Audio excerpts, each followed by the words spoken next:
Assalamualaikum warahmatullahi wabarakatuh. Halo semuanya. Di sini aku mau jelasin gimana sih portofolio olahraga untuk kalian daftar di SNMPTN, SBMPTN ataupun jalur mandiri. Buat kalian pejuang PTN 2021 tentunya beberapa hal memang berbeda dengan portofolio yang sebelumnya, dikarenakan kondisi yang lagi tidak memungkinkan untuk kita bertemu secara langsung, bertatap muka, sampai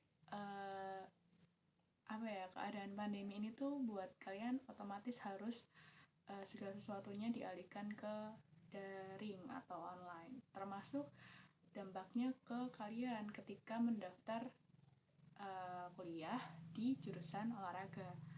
Portofolionya, syaratnya pun juga otomatis akan mengikuti dengan keadaan. Mungkin kalian udah tahu nih, tanggal 15 kemarin adalah penerimaan mahasiswa baru jalur SNMPTN tahun 2021. Tentunya buat kalian yang memilih prodi olahraga, apapun itu, ada ilmu keolahragaan, ada pendidikan jasmani kesehatan dan rekreasi, ada pendidikan kepelatihan olahraga, ada juga pendidikan jasmani kesehatan sekolah dasar gitu. Jadi salah satu pilihan ketika kalian memilih 4 prodi olahraga, kalian tetap harus melampirkan portofolio ini. Misalkan nih ya, suatu saat kalian masih merasa kebingungan, Mbak, setelah aku nonton videonya udah kebantu nih Mbak, aku udah paham gitu. Boleh misalkan kalian punya kendala di saat perjalanan membuat portofolio, kalian bisa hubungin aku lewat komen di bawah ini, atau juga bisa DM di Instagram aku. Kendala kalian juga, kalian ntar bisa ngubungin aku, insya Allah aku bakal bantu. Tapi setelah ini aku tetap bakalan jelasin nih satu persatu portofolio apa aja, dan nanti juga ada contoh portofolionya di video aku yang satunya lagi. Oke. Aku bakal screen ya. Tapi ini videonya tuh kayak nggak tahu sih, ini random banget. Yang penting aku cuma mau bantu kalian. Jadi ini sesederhana mungkin. Aku mencoba untuk ya apa sebisa mungkin lah gitu. Nih. Oke, aku udah ada penjelasan tentang petunjuk umum portofolio bidang seni dan juga olahraga. Mungkin kalian bisa dapetin file ini tuh di link LTMPT untuk tahunnya 2021. Jadi aku sedikit kasih pandangan kalau jurusan SNMPTN dan juga SBMPTN itu dikelola oleh LTMPT. Untuk seleksi mandiri, beberapa universitas ada yang sudah mengikuti petunjuk atau arahan dan ikut dari pengelolaan si LTMPT ini. Tetapi di universitas-universitas tertentu juga seleksi mandirinya masih dikelola sendiri di universitas masing-masing. Jadi nanti kita bahas SNM sama SBM dulu, setelah itu kita baru bahas seleksi mandirinya. For information ya, aku mahasiswa ilmu keolahragaan angkatan 2019 di Universitas Negeri Semarang. Jadi aku nanti nggak akan memihak nih, kalian akan aku arahkan untuk mendaftar ke UNES, enggak. Kalian juga diperbolehkan buat kalian yang mau daftar UNY, UNJ Jakarta atau UNS di Solo, monggo silahkan. Kalian sama aja kok portofolionya, karena masih satu lembaga di LTMPT, portofolionya sama. Oke, lanjut ya. Lanjut, yang kalian wajib tahu adalah portofolionya itu nggak semua jurusan harus ada portofolionya. Di sini ada beberapa jurusan, beberapa portofolio yang memang harus dilampirkan gitu, tergantung kalian memilih jurusan apa. Di sini kita ambil portofolio yang olahraga gitu ya. Langsung aja next ke bawah. Oke, di sini kalian bisa baca ada kelompok portofolionya olahraga. Jenis file yang diwajibkan itu ada 2. Jadi kalian nanti akan membuat 2 portofolio. Yang pertama adalah sebuah video berbentuk MP4 tentunya, yang berisi ada perkenalan diri, ada cuplikan tes keterangan motorik, dan juga ada penampilan salah satu cabang olahraga. Kita bahas lebih mendetail lagi. Perkenalan nih, aku mau rekomendasiin buat kalian ketika kalian memperkenalkan diri di dalam videonya nanti, perkenalkanlah nama kalian, NISN kalian, asal sekolah kalian, asal daerah kalian. Itu sangat penting. Setelah itu bebas kamu mau perkenalin apa gitu. Yang penting ada 4 pokok perkenalan itu. Setelah kalian perkenalan, kalian itu lebih baik berjalan menunjukkan dengan sikap anatomis. Diawali dengan kalian memakai sepatu. Nanti ada video yang aku bisa lampirkan di deskripsi bawah. Ada contoh portofolio seperti itu. Jadi kalian memakai sepatu, kalian record, cuplikan aja. Setelah itu kalian berjalan ke kanan, ke kiri, dan ke depan, menghadap ke kamera. Lalu bersikap anatomis. Berdiri dengan sikap anatomis, yaitu kalian berdiri tegap, telapak tangan terbuka lurus ke bawah, dan kalian mulai berbicara dengan memperkenalkan diri seperti yang tadi sudah aku sebutkan. Perkenalkan, nama saya bla bla bla dan lain sebagainya. Nah, itu akan menjadi penilaian untuk tim dari LTMPT. Bagaimana sikap kalian memakai sepatu? Yang kedua, bagaimana sikap kalian berjalan, dan bagaimana sikap anatomis kalian, postur tubuh kalian, serta bagaimana kalian berbicara pada saat memperkenalkan diri. Itu untuk poin pertama di video. Oke ya, kita akan next ke poin kedua. Cuplikan pelaksanaan tes keterampilan motorik. Nanti kalian akan diminta untuk melakukan tes keterampilan motorik yang berisi push up, sit up, ada agility running test, ada vertical jump, ada lempar tangkap bola, dan juga lari 1600 meter. Nanti juga akan aku sertakan videonya di deskripsi box, jadi kalian bisa melihat. Dan di video ini hanya tertera cuplikan. Jadi untuk lempar tangkap bola yang misalkan 1 menit, kalian hanya perlu ya mungkin cuplikan 15-20 detik. Dan untuk lari yang misalkan kalian lari 10-11 menit, kalian bisa memberikan cuplikan hanya 30 detik ketika kalian melakukan start, ketika kalian melakukan finish, dan sit up, push up, dan lain sebagainya pun juga hanya cuplikan saja. Oke, lanjut ke poin yang ketiga di dalam video. Apa nih Kak? Yaitu penampilan cabang olahraga. Nah, yang perlu kalian tahu, misalkan Kak, aku nggak punya nih cabang olahraga yang aku minatin. Kak, aku nggak punya, nggak tahu nih aku olahraga yang suka apa gitu. Tampilkan yang terbaik pastinya.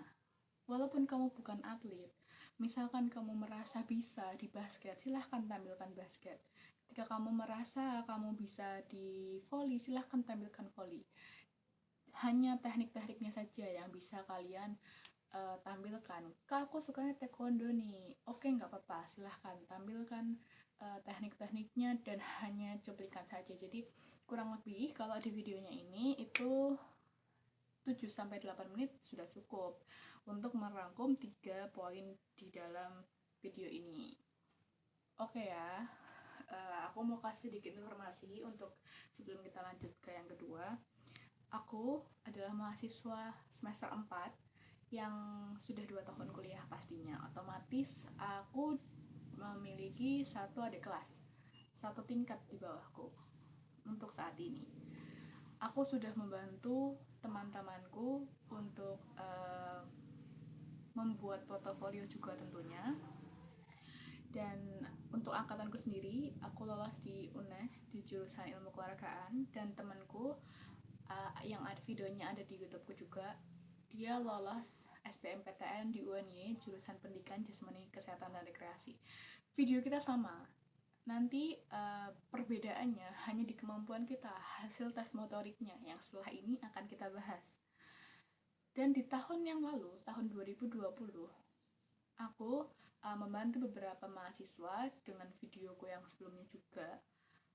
Dan kebanyakan dari mereka lolos dari SNM ataupun SBM. Bahkan di seleksi mandiri pun mereka tetap bisa lolos. Ada adik tingkat yang aku sama sekali nggak kenal, dia aku bantu dari buat video sampai dia lolos di 2 universitas sekaligus, di UNES dan di UNY. Dia akhirnya ambil UNY di jurusan PCKR. Ada juga yang beberapa lolos di UNES, ada juga yang beberapa lolos di UNY, ada juga yang lolos di UNS. Jadi percayalah, kalau kalian merasa ini kok ribet banget sih gitu, kalian nggak sendiri kok, tetap bakal ada yang bantu. Dan kalian tetap bisa komen di bawah, kalian butuh apa, kalian ada kendala apa, kalian bisa ngomong, kalian butuh informasi apa, kalian juga bisa bilang. Semisal aku bisa bantu, pasti aku akan bantu. Oke, lanjut aja biar gak kepanjangan. Next, untuk video yang kedua, untuk portofolio yang kedua, yaitu sebuah file berbentuk PowerPoint yang berisikan 6 slide. Di slide yang pertama itu berisikan identitas peserta, yaitu identitas kamu. Nanti ada isi nama, NISN, dan lain sebagainya. Untuk slide yang kedua adalah hasil scan data kesehatan. Nanti ada template yang bisa kalian download di webnya LTMPT. Ada scan data kesehatan. Data kesehatan itu kamu isi, biasanya itu berisinya tentang tinggi badan, berat badan, denyut nadi, riwayat kesehatan, dan lain sebagainya. Itu kamu scan, kamu masukin ke slide yang kedua. Untuk slide yang ketiga atau lembar yang ketiga itu ada scan hasil data isian raihan prestasi. Ada sedikit perbedaan nih tahun lalu dan tahun sekarang.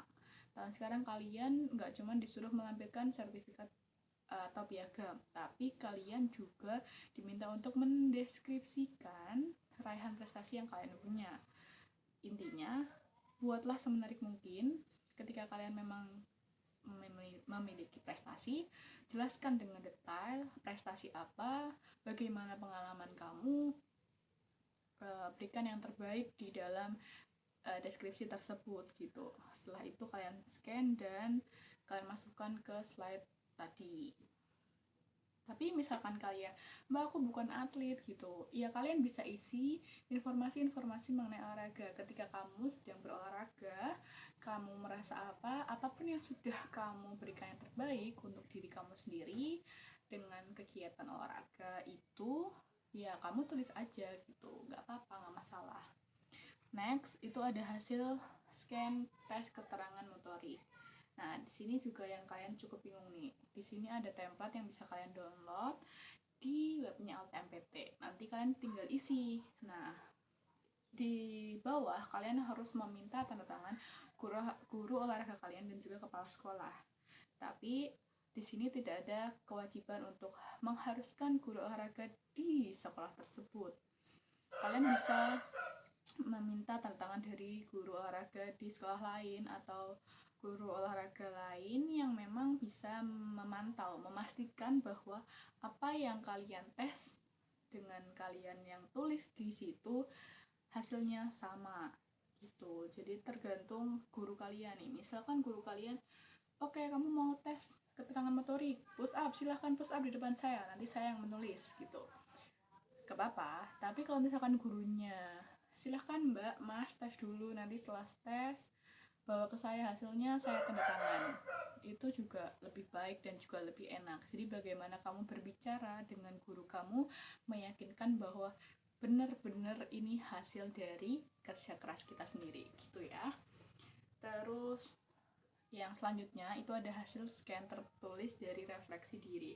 Ini tuh tentang apa? Ini tentang diri kamu sendiri. Bagaimana kamu mencerminkan nih, oh aku itu seperti apa gitu.